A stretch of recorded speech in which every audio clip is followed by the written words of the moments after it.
We started this farm 17 years ago, and our first stallion was a son of N-Sweep, and that was a really long time ago. But our second stallion was Freud.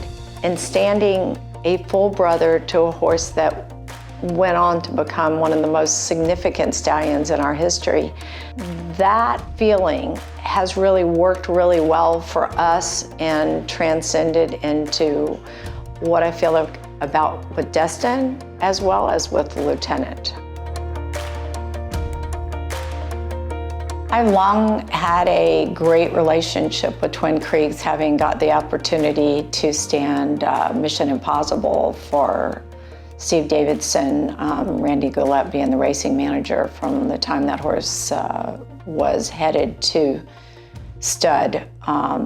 They were very much interested in utilizing the New York program because obviously of the award program, but they're big racers and they wanted to participate not just as stallion owners, but to have their progeny born and raised in the state of New York. A second part that was really cool for me is the fact that Creative Cause was one of my pinhooking horses.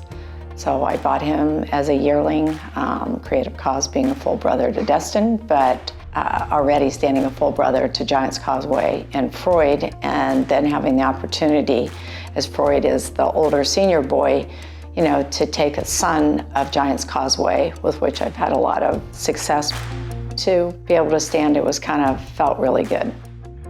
Because of his relationship to Creative Cause and my fondness for Giants Causeway, Destin was a horse that I had on my stable mail, simply because of those connections and also because of Twin Creeks.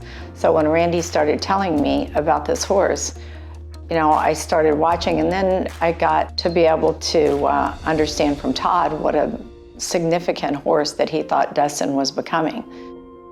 The Lieutenant looks a lot like Street Sense. He's a very elegant horse. If you compare that horse to Justify, Justify is just a man. He's a Hulk.